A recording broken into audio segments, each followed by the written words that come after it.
The words we speak have the power to either build or destroy, to uplift or to tear down, and it's time we start paying attention to the language we use, because the truth is, the way we communicate can make all the difference in our lives and the lives of those around us. Never say it like that, because the moment you do, you're giving power to the negative, you're giving power to the doubt, and you're giving power to the fear that's holding you back. Think about it. When was the last time someone spoke negatively to you, and how did it make you feel? Did it inspire you to take action, or did it make you want to give up? The words we speak are like seeds. They have the power to grow, to flourish, and to produce fruit, but if we're planting seeds of negativity, we can't expect to reap a harvest of positivity. Let's take a look at the way we communicate, and let's start with the way we talk to ourselves, because if we're honest, this is where it all starts. The way we speak to ourselves is a reflection of our inner world, and if we're speaking negatively, we're creating a negative reality. For example, have you ever caught yourself saying things like "I'm not good enough," "I'm not smart enough," or "I'm not talented enough"? These are all forms of negative self-talk, and they can be devastating.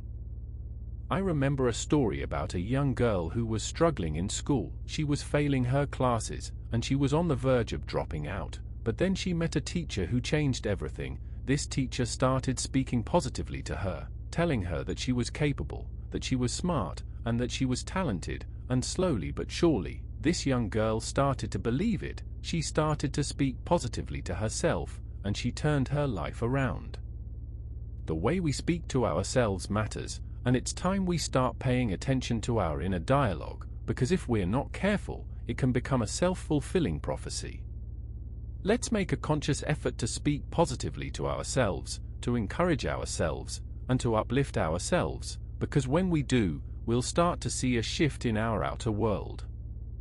For instance, instead of saying "I'm not good enough," we can say "I'm capable and I'm learning." Instead of saying "I'm not smart enough," we can say "I'm intelligent and I'm resourceful." And instead of saying "I'm not talented enough," we can say "I'm creative and I'm innovative." Now, let's talk about the way we communicate with others, because this is where things can get really interesting. The way we speak to others can either build bridges or burn them. It can either create connection or create conflict. I remember a story about a manager who was known for being harsh and critical. He would often speak negatively to his employees, and it created a toxic work environment. People were afraid to make mistakes, they were afraid to take risks, and they were afraid to speak up. But then one day, this manager realized the impact his words were having, and he made a conscious effort to change. He started speaking positively. He started encouraging his employees, and he started creating a culture of trust and respect.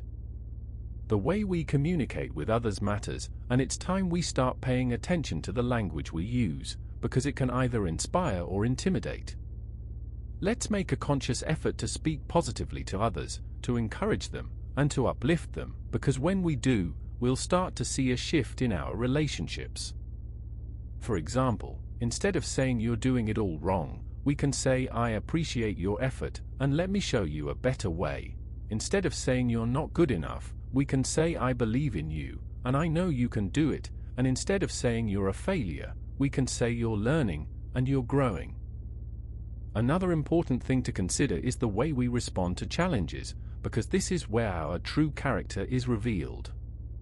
When faced with a challenge, do we speak negatively, or do we speak positively? Do we give up, or do we push through? I remember a story about a man who was diagnosed with a serious illness. He was given a few months to live, but instead of giving up, he chose to speak positively. He chose to focus on the present moment, and he chose to live every day to the fullest. He started a blog, he started writing, and he started inspiring others, and even though his body was weak, his spirit was strong.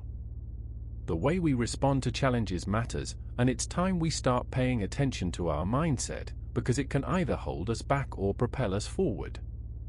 Let's make a conscious effort to speak positively in the face of challenges, to focus on solutions, and to trust that everything will work out for our good. For instance, instead of saying "this is impossible," we can say "this is an opportunity." Instead of saying "I'll never make it," we can say "I'll learn and I'll grow." and instead of saying I'm a victim, we can say I'm a warrior. Now, let's talk about the power of affirmation, because this is a game changer. Affirmations are positive statements that we repeat to ourselves, and they have the power to rewire our minds, to change our thoughts, and to transform our lives. For example, if we're struggling with self-doubt, we can repeat affirmations like I am enough, I am capable, and I am strong. If we're struggling with fear, we can repeat affirmations like I am brave, I am courageous, and I am fearless. And if we're struggling with anxiety, we can repeat affirmations like I am calm, I am peaceful, and I am at ease. The power of affirmation is real, and it's time we start using it to our advantage, because when we do, we'll start to see a shift in our mindset, and we'll start to see a shift in our lives.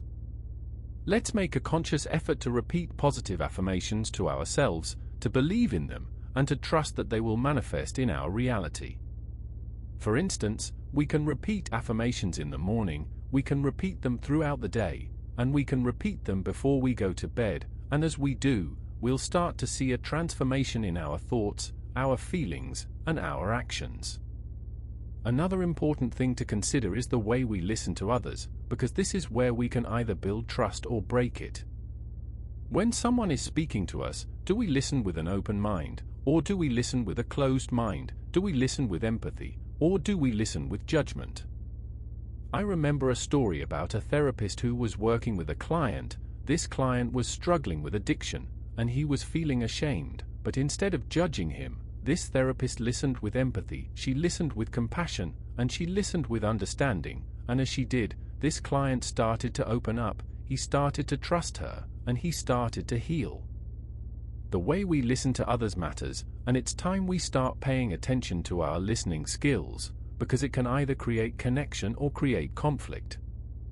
Let's make a conscious effort to listen with an open mind, to listen with empathy, and to listen with understanding, because when we do, we'll start to see a shift in our relationships, and we'll start to see a shift in our lives. For example, instead of interrupting others, we can listen attentively. Instead of judging others, we can offer feedback, and instead of criticizing others, we can offer encouragement.